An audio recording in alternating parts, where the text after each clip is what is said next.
Hey everybody, welcome back to the channel. In this video, we're going to be doing the match preview ahead of our game against Minnesota United tomorrow. Hey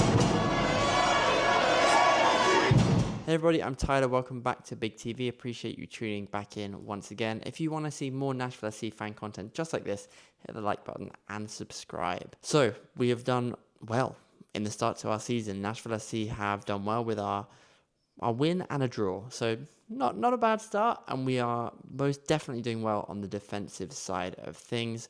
That New England Revolution game was a great start, seeing the team perform to a really top level.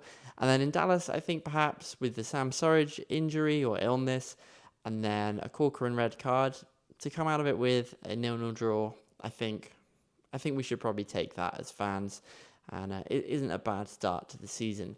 Now, when it comes to Minnesota United, they're kind of in a similar situation. They've had exactly the same record, so they've had a draw in their first game against Austin, and then they got a win last week against Cincinnati. But of course, there are differences there in terms of the scorelines. Nashville have definitely done well defensively, and I think you could possibly argue that with this Minnesota team, they've done a little bit better on the front foot rather than in the defensive part of their game. And I think for us, that is our real strength coming into this game. I think as a squad and as a team, we've looked a lot more balanced than this Minnesota team does. And so I think that's going to be really where this game is won and lost for each team. Now, of course, it's a home game. It's at Gears Park. And I think that gives us an advantage, of course, naturally. But I also think it's against an opposition that we maybe don't see a lot. Of course, they are from the other conference. And so there are things that maybe it's not quite so easy to know what to expect. So I'm going to try and run through that in this video. I've taken a look at the footage from how they've played to start this year. And I think there's a lot of things that we can pick out and a lot of places that I think Nashville will be able to exploit them in this game. So, I mean, the first thing for me is that defensively, they don't look particularly solid. And I think you can see that they had a 2-2 draw, and then they managed to keep it a clean sheet in that second game. But when you watch them, I think you can see that their strength is definitely their attack. Their defense looks a little bit all over the place, and I don't think their midfield really helps them out a ton when it comes to that. In terms of their defensive crosses, it's not amazing. They've looked weak occasionally from corners as well, particularly at the near post, which is a bit of a Josh Bauer speciality, especially as we've seen in pre-season. And I think we've seen him get some of those headers in the Champions Cup as well and come close. So I think that could be a place to look at. And I think in terms of their just organisation defensively, they don't hold the best line. They sometimes end up with one player dropping off a little bit too deep, playing players on side. And they do look very panicked when they have the ball in the area. They just don't look particularly calm.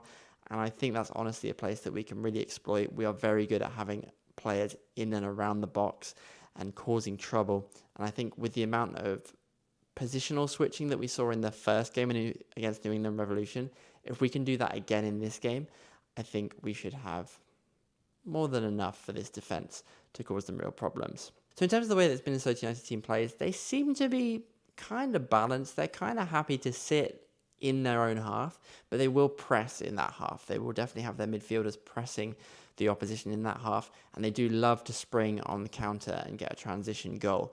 Despite that, it does seem they are quite happy to really play in a more possession-based fashion, kind of control the game in the way that Nashville do, but they don't look as effective in that way. They played with a particularly high tempo in the first half of the Cincinnati game, and they looked kind of a little bit edgy with the ball, but it does mean that they do find spaces, they do find pockets as they're moving the ball around quite quickly and quite fast. Now, I think that's something that Nashville could do a good job of kind of managing. If we can get on the ball for the majority of the time, have them sit deep, break their press, I think their defense is a little bit, as I say, not particularly well organised. I think it might be a real opportunity for Nashville. However, I do worry about their opportunity to counter. Of course, they have Chonkalai, they have Pereira, they have a number of players that could do some damage. It looks like they won't have James Rodriguez, the news coming out this afternoon. So I think their attack is the thing we need to worry about, and we need to just be cautious of that counter attack. We need to really control the ball and be in a position that we can defend when the ball is turned over. We need to have enough players behind the ball that are confident to step in and intercept their transition play, that we should be fine.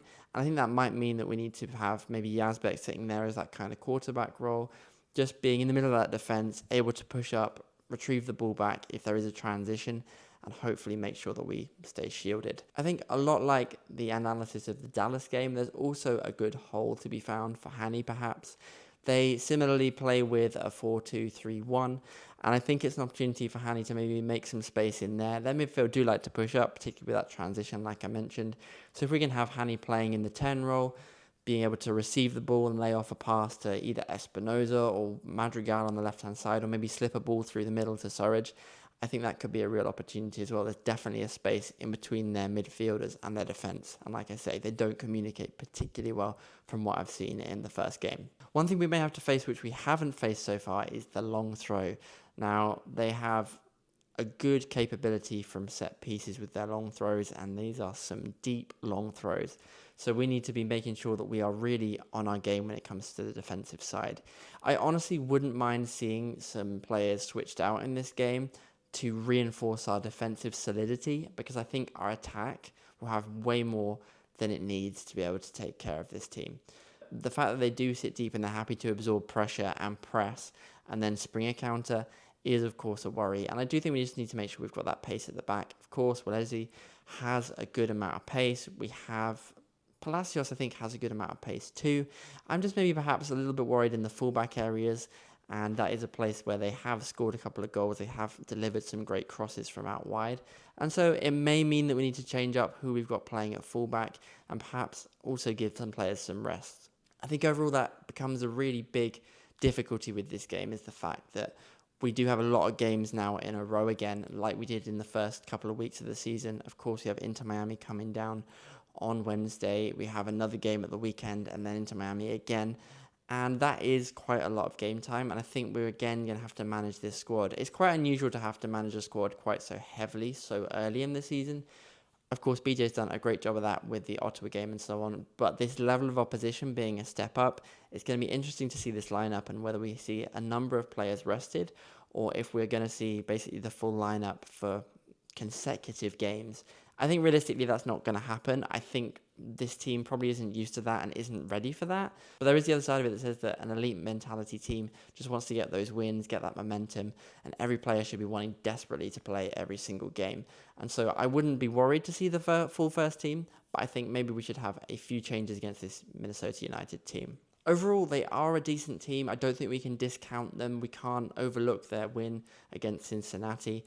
But I think we should have a little bit too much for this team. I think their attack is great, their defense is a weak point, and I think we are just a little stronger in the defensive area and stronger in the attacking area, and so overall our quality should win. It's just up to the players to keep a cool head, get a little quick goal in perhaps, get off on the right foot, and start to put the Dallas game to bed. I think there was some disappointment around that Dallas game overall from the fan base and the players themselves. I think you'll see in the Espinoza press conference this afternoon. And so I think it's really an opportunity for them to put that to bed and continue where they left off at Geodis Park against New England Revolution.